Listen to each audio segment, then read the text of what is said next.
जय माता दी। नमो नारायण। आशा करता हूं कि आप सभी लोग स्वस्थ होंगे। माँ भगवती से कामना करता हूं कि आप लोगों के परिवार के ऊपर सदैव माँ भगवती जी की कृपा बनी रहे, सुख समृद्धि का आप लोगों के घरों में वास रहे।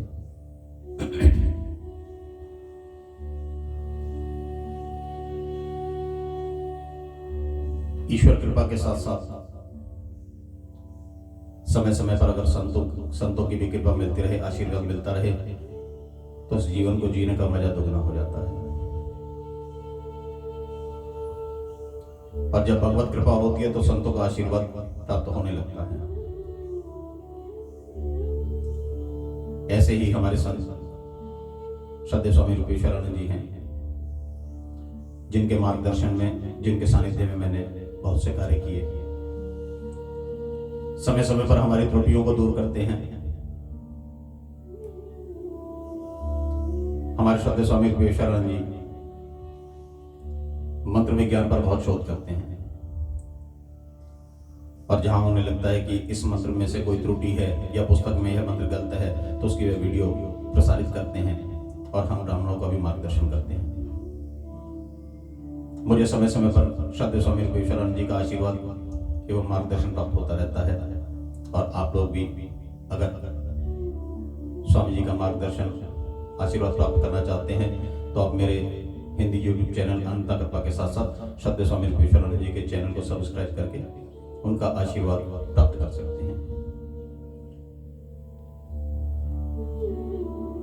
स्वामी जी की तरफ से उनके चैनल में, मेरे हिंदी यूट्यूब चैनल अनंता कृपा में आप सब लोगों का बहुत बहुत स्वागत है। माँ भगवती की कृपा आप लोगों के ऊपर सदैव बनी रहे।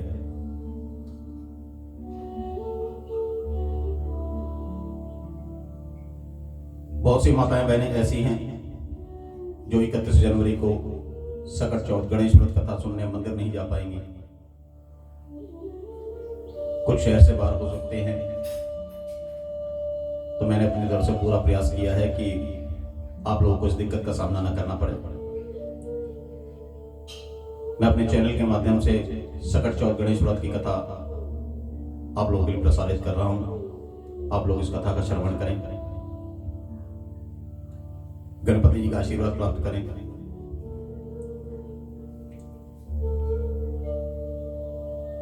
जीवन में किसी भी प्रकार की कोई दिक्कत, कोई समस्या आपको लगती है, तो आप तुरंत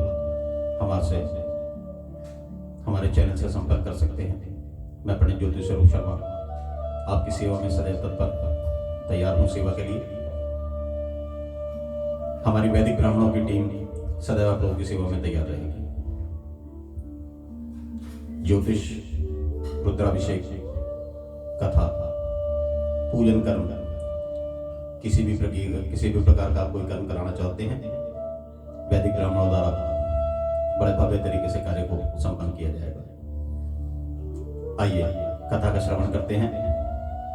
जब कथा श्रवण कर लेंगे तो पहले ही आपने सुबह दूब घास तोड़ करके रख लेनी है। जब कथा श्रवण कर लेंगे तो उस दूब घास को गणेश जी को अर्पण कर देना है। और जो आप प्रसाद बनाएंगे कसार का कच्चा दूध गणेश जी के सामने रखेंगे, उसका भोग देकर के गणेश जी को, तत्पश्चात आपने चंद्रमा को देख करके यह व्रत खोलना है।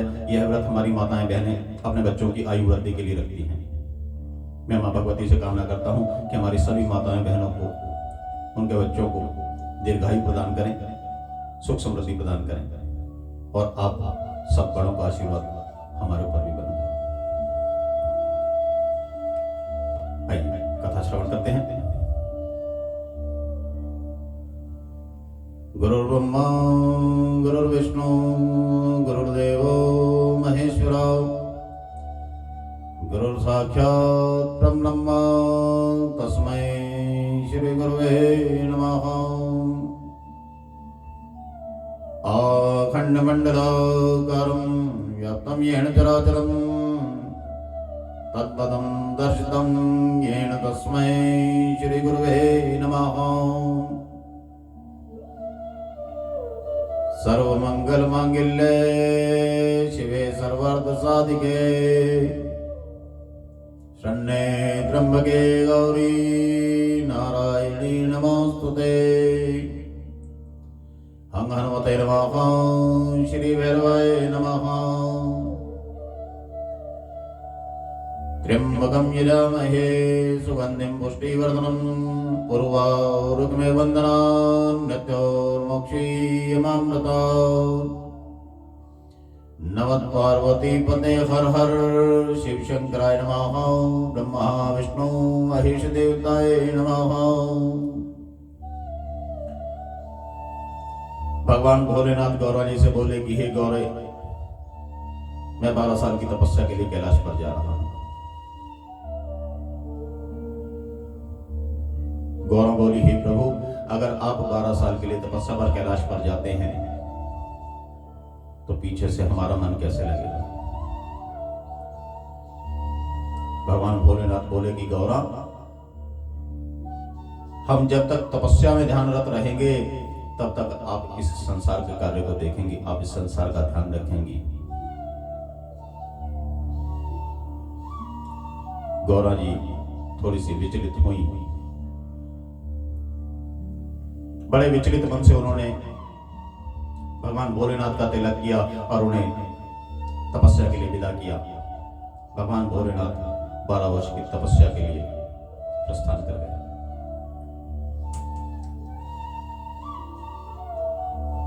गौरा जी आकर के अपने आसन पर बैठ गई। 2, 4, 5, 10 दिन का समय व्यतीत किया, लेकिन 12 साल का समय बड़ा लंबा होता है।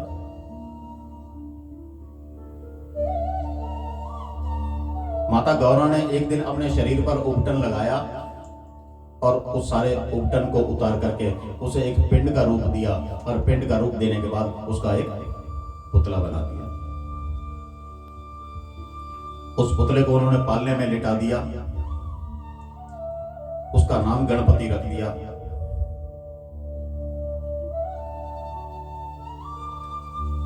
लेकिन जब तक बालक बोले ना तब तक मन कैसे लगे।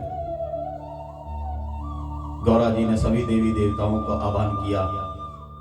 सबका आह्वान करने के बाद गौरा ने कहा कि मैंने अपने शरीर के उपटन से इस बालक को बनाया है,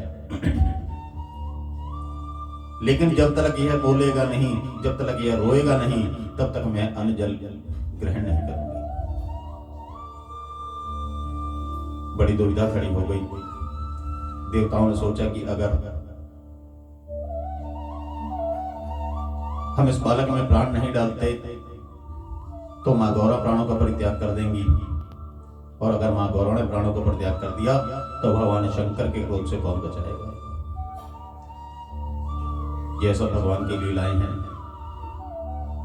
हम अज्ञानी नहीं समझ सकते। सभी देवी देवताओं ने मंत्र पढ़े, गंगा जल का छींटा दिया और उस बालक के ऊपर छिड़क दिया, जिस बालक का नाम मां गौरा ने गणपति रखा था। उसमें प्राण पड़ते ही वह बालक रोने लगा। गौरा जी खुशी से फूली नहीं समाई।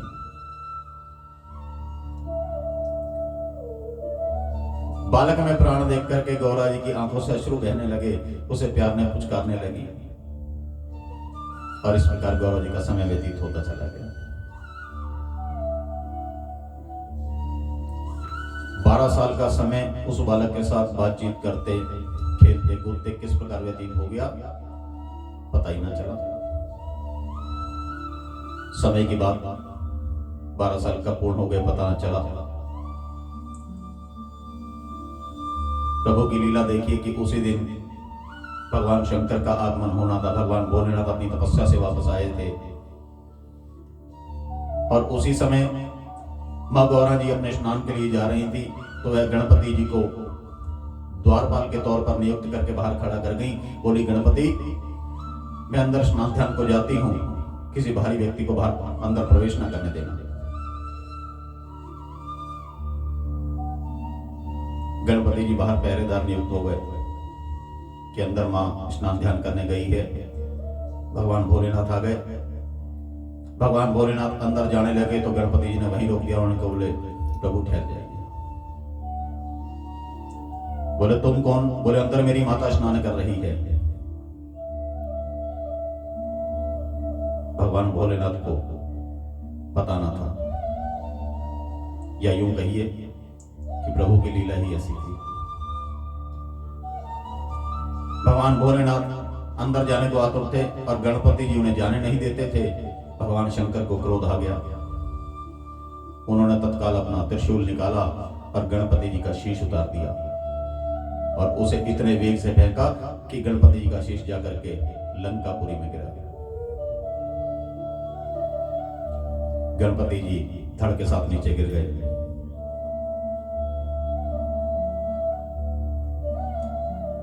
जब भगवान भोलेनाथ अंदर प्रवेश कर रहे थे, माता गौरा ने उन्हें देखा।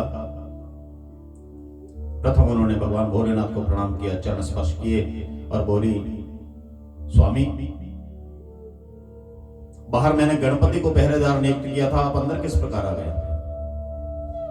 बोले मुझे नहीं पता कि वह कौन था, लेकिन वह मुझे अंदर आने से रोक रहा था, जिद पर अड़ा था, तो मैंने उस बालक का शीश उतार दिया। पार्वती जी विलाप करती हुई दौड़ी दौड़ी बाहर को आई और गणपति जी को बिना शीश के देख करके और प्रलाप करने लगी। बोली, प्रभु आपने ये क्या किया? आपने अपने ही पुत्र का संहार कर दिया। आप मेरे पुत्र को जीवित करिए, जब तक मेरा पुत्र जीवित नहीं होगा, इसमें प्राण नहीं पड़ेंगे, तब तक मैं अन्न जल ग्रहण नहीं करूंगी। भगवान शंकर पेशोपेश में पड़ गए कि यह क्या अनर्थ कर दिया। सब भगवान की रची हुई लीला थी। बोले, गौरा, शाम को सूर्यास्त से पहले पहले मैं तुम्हारा यह बालक जीवित करूंगा, यह मेरा तुम्हारा सत्प्रण है। उन्होंने अपने गणों को चारों दिशाओं में दौड़ाया, क्योंकि लंकापुरी को भगवान भोलेनाथ दान कर चुके थे। उन्होंने कहा कि गौरा, लंका में से तो गणपति जी का शीश नहीं आ सकता, लंका को हम दान कर चुके हैं और दान करी हुई चीज में से कोई भी वस्तु उठाई नहीं जाती, ली नहीं जाती, हम उसको ग्रहण करने का अधिकारी नहीं है। गणों को चारों दिशाओं में दौड़ाया। उन्होंने कहा कि जो भी माता अपने बालक की तरफ पीट करके सो रही हो, क्योंकि वही माता अपने बालक की तरफ पीट करके सोएगी जो अपने बालक से प्यार ना करती हो। उनका जो माता अपने बालक की तरफ पीट करके सो रही हो, उस बालक का शीश लेकर के आओ। भगवान भोलेनाथ के गण चारों दिशाओं में दौड़े,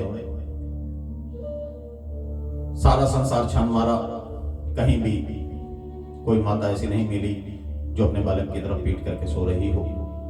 जब गण वापस आ रहे थे तो उन्होंने जंगल में देखा कि एक हथनी अपने बच्चे की तरफ पीट करके सो रही है। बच्चा उसके नीचे दबने को तैयार है, लेकिन उसको कोई परवाह नहीं है।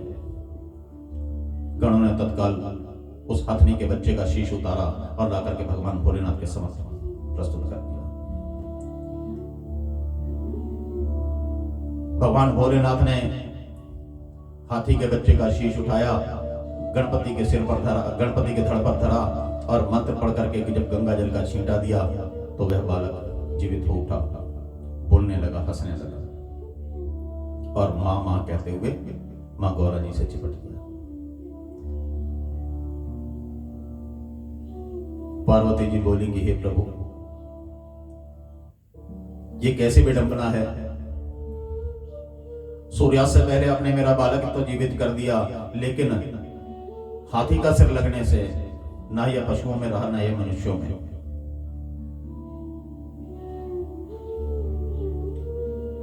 संसार इसकी हंसी उड़ाएगा, इसका निवारण कैसे होगा? भगवान भोलेनाथ बोले, गौरा, मैं इस बालक को वरदान देता हूं, इस गणपति को वरदान देता हूं,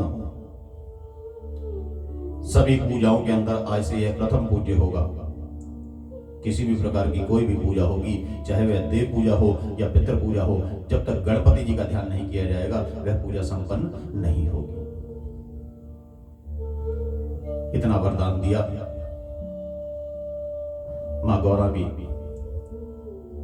हर्षित हुई, बालक को अपना लेकर के उसके साथ खेलने लगी। जिस प्रकार भगवान भोलेनाथ ने गणपति जी के प्राण जीवित किए, उन्हें आयु बख्शी। भगवान भोलेनाथ मेरे समस्त परिवारों को ऐसे ही प्राण ध्यान दें। माँ लक्ष्मी, माँ भगवती जी की कृपा सदैव आपके ऊपर बनी रहे। कथा सुनने के पश्चात जब रात को चंद्रमा निकलेगा, आपने चंद्रमा को कच्चे दूध का अर्घ देना है। कसार का, चूरमे का, आटे का जो कसार बनाया जाता है, उसका चंद्रमा की तरफ भोग दे करके तत्पश्चात सफेद तिलों का भोग देना है और यह मंत्र पढ़ना है। 4 पहर दिन कटे, 1.25 पहर रात। 4 पहर दिन कटे, 1.25 पहर रात। तिल तिल मेरे संकट कटे। जय श्री गणपति गणेश महाराज। 4 पहर दिन कटे, 1.25 पहर रात। तिल तिल मेरे संकट कटे। जय श्री गणपति गणेश महाराज। बोलिए गणपति महाराज की जय। मैं पुनः आप लोगों का अपने चैनल में बहुत बहुत स्वागत करता हूँ।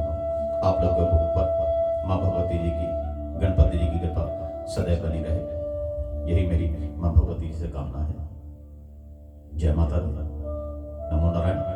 गणपति महाराज।